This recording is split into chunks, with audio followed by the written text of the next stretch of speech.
22-я Накшатра Шравана расположена в знаке Козерог. Планетарный владыка– Луна, главенствующее божество Вишну. Символы Накшатры– ухо, три следа.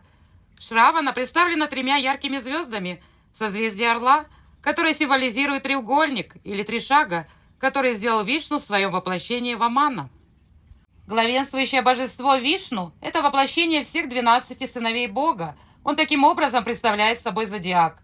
Вишну считается одним из самых важных богов и формирует святую триаду Шивой и Брахмой. Он контролирует процесс сохранности и созидания в мире и дарует людям Шраваны знания и способность выходить за границы восприятия и видеть свое перерождение с новой точки зрения, позволяет выйти за пределы материального мира и устраняет препятствия на пути в развитии души. Символ уха символизирует слушание. Шравана должна внимательно прислушиваться ко всему, иначе она может упустить самую важную информацию, советы и мудрость своей жизни. Ухо также демонстрирует способность слушать божественные звуки, выходящие за рамки обычных 5 телесных чувств.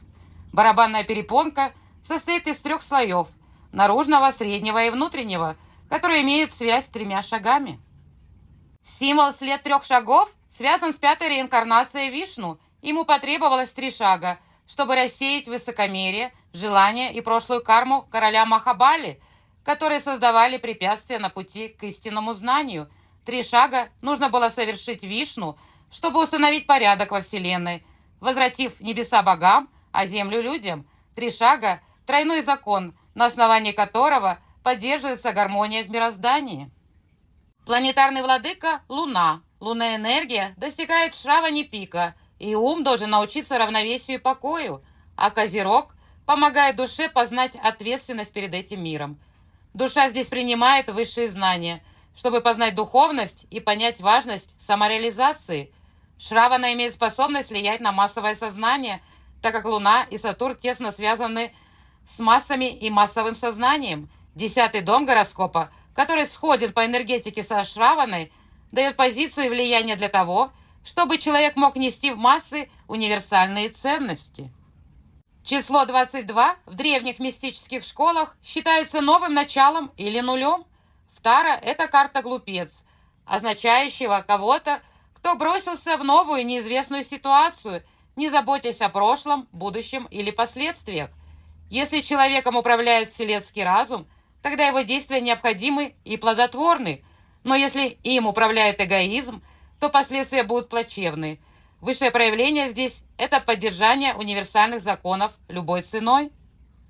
Животное Накшатры – обезьяна. Обезьяны раскачиваются и перепрыгивают с одной ветки на другую для путешествий. Им нравится жить высоко, на ветвях деревьев. Они чрезвычайно умны и способны очень быстро учиться и адаптироваться. Они также очень любят гигиену и будут чистить друг друга от жуков, вшей и других тварей в их шерсти, что позволяет им общаться. Они очень хороши в мимикрии. Хануман – это бог, который появлялся в образе обезьяны и смог выдержать испытания Сатурна. Представители Шраваны, погруженные в духовные практики, получают иммунитет во время периода сади-сати. Шравана означает слушание и является важной частью в процессе духовного обучения. В древние времена священные тексты передавались вербально от учителя к ученику. Шравана – это накшатра абсолютного молчания. Только полюбив себя, человек, находясь в тишине, может увидеть правду, когда ему не мешают жизненные какофонии звуков. Он может видеть через призму жизненных иллюзий. Слушать и слышать – истинный талант. Овладение этим навыком дает возможность воспринимать и понимать невысказанное. Прошлая жизнь. Высокая, худощавая. У нее было приятное поведение, и она производила невинное, дружелюбное впечатление на окружающих, проявляла ум и сообразительность в достижении своих целей и держала свое слово, имела хорошую репутацию и занималась благотворительностью. У нее была многогранная, сладкая и нежная речь, и была прирожденным магом и гипнотизером. Она видела сны, включая свою прошлую жизнь. Воспоминания о прошлой жизни и о смерти приходили к ней. Могла просыпаться среди ночи, испытывая ночные кошмары и фобии.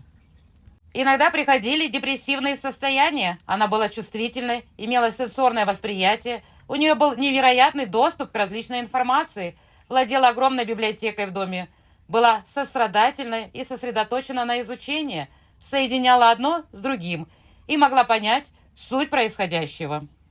Используя зеркала, соединялась со своими предками и путешествовала в другой реальности ради будущего потомства или в помощь своим предкам шла на определенные аскезы в своей жизни, так как понимала уникальность полученной информации, которая приходила от Всевышнего. Дисциплина, хорошие учителя, совершенство в делах и долгосрочные цели были приоритетны в ее жизни. У нее были 3 попытки, когда она сдавала экзамен, 3 возможности продвинуться в обществе, 3 переезда в жизни, 3 повышения благосостояния. Ее гуру жил в 3 часах езды от нее. Она 7-мильными шагами в далеких странах покоряла окружающих, занимая высокие положения, и имела дело с 3 различными проектами своей жизни. Вокруг себя она собирала единомышленников, чтобы они смогли сформировать общий путь. Была социально активной и тесно связана с массовыми коммуникациями. Путешествовала и читала лекции. Много переводила информации с одного языка на другой, но была проблема – это неуловимая капризность и желание слушать о себе только хорошие вещи. Также на ее жизненном пути стала очень сильная личность, которая создавала определенные преграды. В духовном месте она могла сделать вдох и услышать то, что произойдет прежде, чем сделает свой следующий шаг. Она слышала голоса ангелов. Из прошлого поступало много информации, которая информировала ее совершенно уникальным образом, и ей действительно нужно было прислушиваться. Однажды она не стала слушать, и в тот момент что-то пошло не так. Ее обманули, она потеряла часть наследственной земли. Впоследствии она поняла, слушая и слыша, она может спасти не только себя, но и близких. У нее был свой пульт, своя связь с космосом, энергетическая связь с душами. Ее медитации, молитвы и просьбы о помощи были услышаны. У нее была некая асимметрия в теле, что отражалось в хромоте, но она любила ходить на большие расстояния, совершать паломничество и подниматься к храмам. Она поклонялась стопам Вишну. Любила классические танцы, музыку и получала умиротворение, слушая и понимая звуковые нюансы. Слышала свое бьющееся сердце через тишину, и ей открывались акаши. Лечебные средства, лекарства всегда слушать. Слушать, прежде чем выносить какие-либо суждения, давать ответы или принимать решения. Прислушиваться к советам своего супруга, когда речь идет о земле, собственности или недвижимости. Другое средство – ходить особенно босиком по траве. Совершать паломничество. Прикосновение к стопам матери, отца, супруга или гуру – это вид особого благословения. Содержание книг в хорошем состоянии. Пожертвовать 3 организациям, помочь 3 учителям. Профессии. Работники в сфере образования, работники радио и телевидения, работники гостиничного и ресторанного бизнеса, целители и врачи, советники, работники благотворительных организаций, профессионалы, занимающие исследованиями древних традиций, и люди, занимающие организаторские позиции в малых и крупных корпорациях. 4 пады Шраваны. Овен. Для человека важна карьера. Он амбициозен, логичен и инициативен. Он должен отпустить свое эго, но любовь к себе также важна. Необходимо научиться иметь баланс в жизни. Телец. Человек обладает дипломатичностью и тактичностью. Необходимо научиться контролировать свое эмоциональное поведение, чтобы избежать неуверенности, страхов и обрести стабильность. Человек может быть отстранен от семьи и больше заботиться о материальных вещах, богатстве и успехе, и, не задумываясь, инвестировать не всегда в прибыльные проекты. Есть склонность работать в музыкальном бизнесе или в сфере развлечений. Близнецы. Человек любит учиться. Он изобретательный, гибкий и обладает прекрасными ораторскими способностями.